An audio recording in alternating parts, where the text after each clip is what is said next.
नमस्कार, प्रणाम सभी साथियों का हार्दिक स्वागत है आप सभी के YouTube channel maths by R S Rathore पे।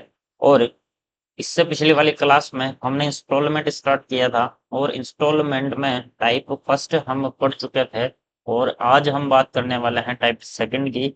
और टाइप सेकंड से रिलेटेड कुछ क्वेश्चंस भी हैं आपके सामने। टाइप सेकंड से रिलेटेड टाइप फर्स्ट हमारा हो चुका था। टाइप सेकंड का पहला सवाल है ये। लास्ट में ये सवाल था। ठीक है, देखेंगे इसको ध्यान से। क्या दिया है? इसने दिया है सर, राजेश ने एक टीवी खरीदा जिसकी कीमत 13,240 रुपए है। इसके लिए उसने पहले वर्ष के अंत में 2794 रुपए, दूसरे वर्ष के अंत में 6292 रुपए और तीसरे वर्ष के अंत में 1331 रुपए का भुगतान किया। तो बताओ उसने डाउन पेमेंट में कितनी राशि जमा की थी। अब यहाँ पर ध्यान से देखना, जब किस्त असमान हो, मान ला मान लो कि दर दे दी मैंने 10% और समय दे दिया 3 वर्ष।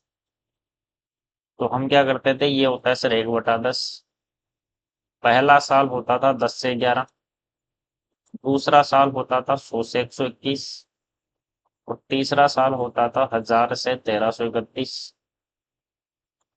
जब किस्त असमान हो तो ये असमान ही रहेगी, पहले साल की किस्त, दूसरे साल की किस्त, तीसरे साल की किस्त, इनको आप बराबर नहीं करो। बस इतना सही खेल है। तीनों साल का मूलधन हो जाएगा कितना, 1000 और 100, 1110। तीनों साल के लिए मिश्र धन हो जाएगा कितना, 1300 और 100, 1400, 1431 और 1452 और 11 कितना हो चुका है, 1463 हो गया। 1300 और 100, 1400 हो चुका है, 1400 और 31 और 21 हो गया 52, 1452 और 11 1463। ठीक है, यह है तीनों साल का मूलधन, यह है तीनों साल के लिए मिश्र धन। और यहाँ पे जो आएगा वो आएगा सर ब्याज। ये आ गया सर ब्याज। बस इतना ही काम करना है, इसमें आपको बराबर नहीं करना है। क्लियर? जी सर बिल्कुल। तो यहाँ देखो, टीवी खरीदा जिसकी कीमत कितनी है, 1320, 13,240 रुपए है। और पहले वर्ष के अंत में उसने इतने रुपए दिए, दूसरे साल के अंत में इतने, तीसरे साल के अंत में इतने। तो बताओ उसने डाउन पेमेंट में कितनी राशि जमा की थी। ध्यान से देखना, इतने रुपए की टोटल टीवी की जो कीमत है वो है 13,240। दर यहाँ पर टाइप नहीं की है, दर यहाँ पर है 10%। दर यहाँ पर है 10%। ठीक है, टाइप करने में दर छूट गई है तो दर में लिख देता हूँ, दर है इस क्वेश्चन में 10%। ठीक है, इतने की टीवी थी। ठीक है, उसने कुछ रुपए डाउन पेमेंट के रूप में जमा किए और बाकी राशि पर किस्तें करवाई। और किस्तें इस प्रकार जमा करवाई कि पहली किस्त पहले साल के लास्ट में इतने रुपए दे गया दुकान वाले को, दूसरे साल के लास्ट में इतने रुपए दे गया और तीसरे साल के लास्ट में इतने रुपए दे गया। ठीक है, अब इन किस्तों से हम पहले तो वो राशि, इन किस्तों से हम मूलधन निकालेंगे, यानी मूलधन वो राशि निकलेगी जिस पर इसने किस्त करवाई थी। ठीक है, वह राशि जिस पर इंस्टॉलमेंट करवाई गई, मूलधन वो आएगा जिस पर इंस्टॉलमेंट करवाई गई है। ठीक है, मूलधन आने के बाद यानी वह राशि जिस पर इंस्टॉलमेंट करवाई गई है उस इंस्टॉलमेंट में डाउन पेमेंट भी जोड़ देंगे। उस इंस्टॉलमेंट में डाउन पेमेंट भी जोड़ दो तो आपकी टोटल राशि आ जाएगी कितनी, 13,240 रुपये। 13,240 में से कुछ राशि उसने डाउन पेमेंट जमा की, बाकी की राशि पर किस्तें करवाई। ठीक है, तो किस्तें उसने इस प्रकार जमा की है, पहले साल के अंत में इतने, दूसरे साल के अंत में इतने, तीसरे साल के अंत में इतने। अब आओ सबसे पहले राशि निकालते हैं। दर है 10%, तो पहला साल हो जाएगा 100 से 110, 10 से 11। दूसरा साल स्क्वायर 100 से 121, तीसरा साल क्यूब 1000 से 1331। बिल्कुल, पहले साल की किस्त दी है कितनी, पहले साल की किस्त दी है सर 2794 रुपए। दूसरे साल की किस्त दी है 6292 रुपए और तीसरे साल की किस्त दी है 1331 रुपए। तो मूलधन निकालेंगे। यहाँ पे 1331 की वैल्यू 1331 ही है, तो 1000 की वैल्यू 1000 रुपए हो जाएगी। ये तो सीधा सा नजर आई हमें। इधर देखो, 11 की वैल्यू है ये, 1 की वैल्यू देखो, 2 11 22, बच गया 5, 5 11 55 और 4 11 44। 1 की वैल्यू 254 है, तो 10 की वैल्यू हो जाएगी 2540 रुपए। बिल्कुल एकदम ठीक। इधर निकालो, 121 का मान है 6292। तो यहाँ पे देखते हैं 121 की वैल्यू है 6292 रुपए।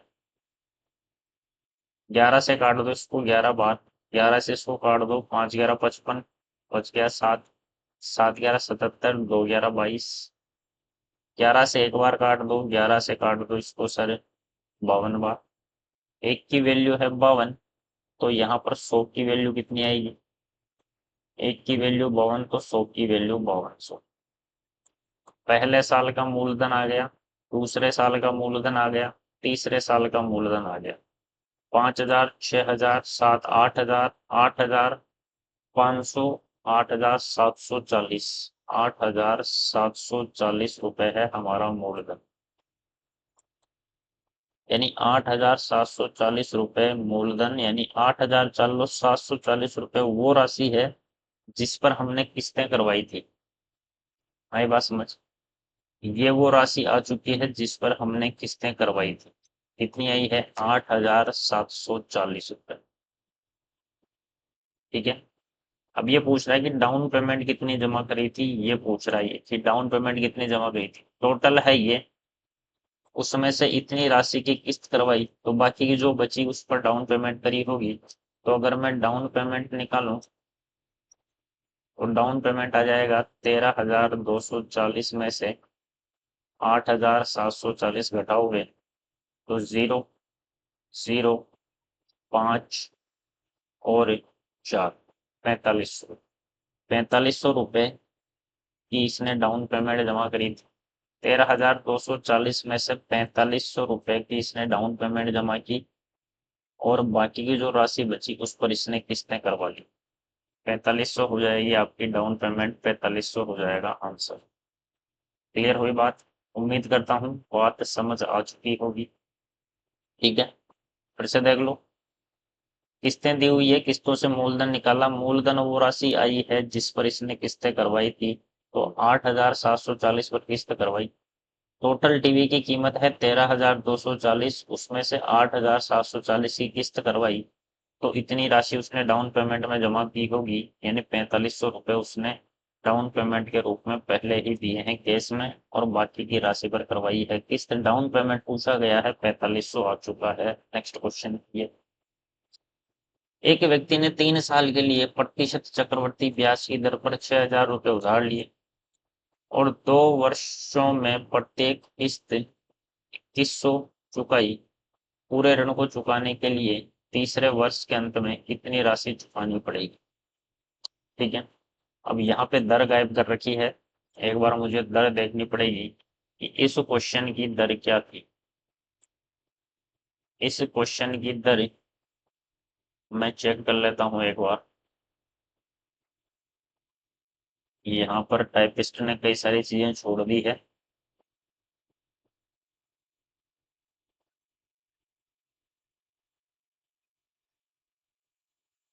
इसकी दर है सर 5%।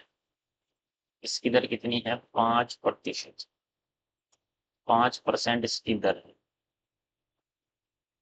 ठीक है।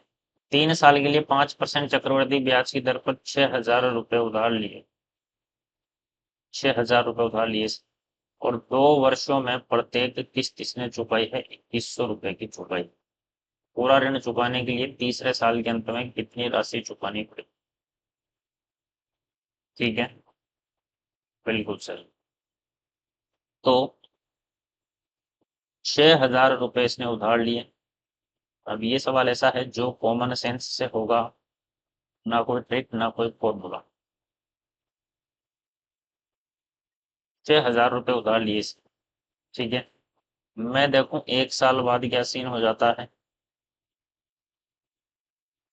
1 साल बाद दर है 5%, तो 1 साल बाद 5% का ब्याज जुड़ेगा। 6,000 का 5% कितना होता है सर? ब्याज जुड़ेगा 6,000 का 5%। 2 जीरो से 2 जीरो गया, तो ब्याज हो चुका है कितना? 300 रुपये। तो 6,300 रुपये हो चुका है। 1 साल के बाद मिश्रधन हो गया 6,300। 300 का ब्याज हुआ है, तो ब्याज, मूलधन और ब्याज मिला के 6,300 रुपये हुए। 1 साल के लास्ट में उसने हर साल, प्रत्येक 2 साल में उसने 2100 की किस्त जमा करवाई। 6300 रुपये हुए, उसमें से इसने क्या जमा करवा दिए हैं? 2100 रुपये जमा करवा दिए। तो बचे कितने? 0, 0, 2 और 4, 4200 रुपये बचे। ठीक है, 4200 रुपये बचे। अब दूसरे साल 4200 पर लगेगा ब्याज, 4200। अगले साल बाद, सेकंड साल के बाद, सेकंड साल की बात करें तो 4200 रुपये का ब्याज होगा 5% की दर से। 2 जीरो से 2 जीरो गए, तो ये हो गया सर 210। तो 4200 और 210 हो चुका है 4410 रुपये। 4410 में से दूसरे साल के अंत में इसने वापस जमा करवा दिए हैं 2100 रुपये। तो बचा कितना मूलधन? 1, 3, 2, 2310 रुपये बचे। तीसरे साल की बात करते हैं अब। तीसरे साल की बात करें तो तीसरे साल के लिए 2310 है आपका मूलधन, और इस पर ब्याज लगेगा सर 5% का। 0 से 0 कट गया, ये हो गया कितना? 1000 और 150, 1150 और 5, 1155। 1155 नीचे 10 है, तो यहाँ पे लग जाएगा पॉइंट। तीसरे साल का ब्याज है ये। तो तीसरे साल के लास्ट में से 2310 मूलधन और 115.5 का चुकाना पड़ेगा ब्याज, यानी इसे 0.5524, 2425.5 का, इसको 2425.5, 2425.5 का इसको चुकाना पड़ेगा। क्या? 2425.5 आएगा यहाँ। 2425.5 तीसरे साल के अंत में 2425.5 की राशि चुकाएगा, और ये अपने जो ब्याज है, ऋण है, उससे फ्री हो जाएगा। फिर से देख लो, 6,000 रुपये उधार लिए थे। 1 साल के बाद क्या सीन होगा? 6,000 में 5% का ब्याज जुड़ जाएगा, तो ये हो गए 6300 रुपये। और 2 साल तक 2100 रुपये चुकाता है, यानी 1 साल बाद उसने 2100 दे दिए, तो बचे कितने? 4200। अब 4200 रुपये पर ब्याज लगेगा। 4200 पर 5% का ब्याज लगा, तो ब्याज लग के ये हो चुका है सर 4410। 4410 में से दूसरे साल के लास्ट में 2100 और चुका दिए, बचे 2310। अब 2310, तीसरे साल 2310 पर फिर ब्याज लगेगा 5%, तो ये हो जाएगा सर इतना 2425 उसे लास्ट में चुकाने पड़ेंगे। ये मेरा हो जाएगा आंसर। नेक्स्ट।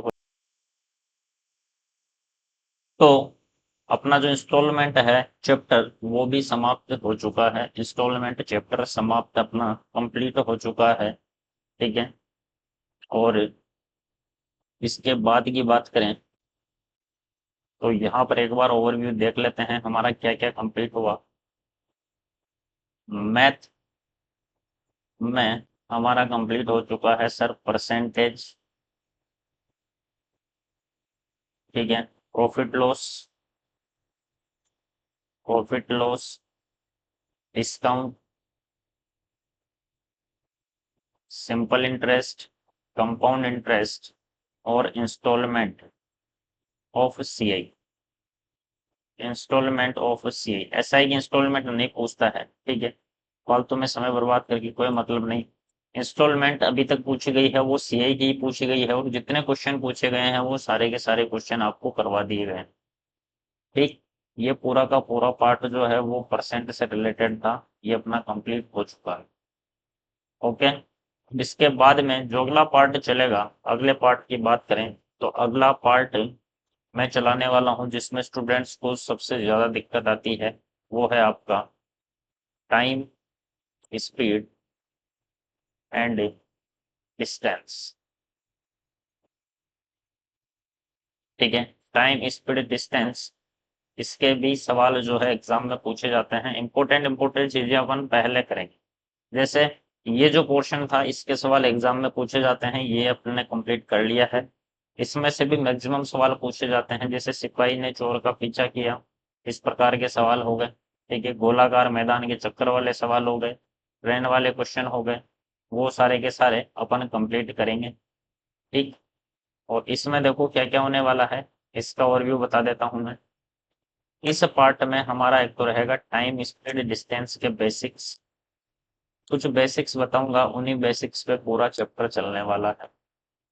ठीक है, और इसी में फिर हम पढ़ेंगे सर ट्रेन, ट्रेन वाला इसी में पढ़ेंगे, और इसी में आएगा बोट एंड स्ट्रीम, नाव और धारा, नाव और धारा भी इसी में आएगा, और इसी में आएगी रेस। ठीक है, रेस दो प्रकार की होगी, एक तो होगी स्ट्रेट वाली, एक होगी गोलाकार मैदान के चक्कर वाली। ये वाली हम कंप्लीट करेंगे, और ये पूरा का पूरा पार्ट जो है वो एक ही है, बस चैप्टर्स के नाम अलग अलग है। ठीक है, तो मिलते हैं आपसे अगले चैप्टर में, अगले पार्ट में, नए पार्ट के साथ और नए चैप्टर के साथ। उम्मीद करता हूँ कि यहाँ तक सारी चीजें एकदम क्लियर होगी, चीजें अच्छे तरीके से समझ आ रही है। मैक्सिमम लोगों को सब्सक्राइब करना, मैक्सिमम लोगों को शेयर करना है, और मैक्सिमम लोगों तक आपको जो है वीडियोस आपको पहुंचानी, इतना सा काम आपका है। ठीक है, बाकी चैप्टर और सिलेबस मैं पूरा डालने वाला हूँ, किसी भी प्रकार की कोई भी कमी नहीं रहेगी, किसी भी तरह से कोई भी प्रकार की कमी नहीं छोड़े जाने वाली। ठीक है, तो आज के लिए इतना ही, मिलते हैं आपसे अगली क्लास में। धन्यवाद, जय हिंद, जय भारत।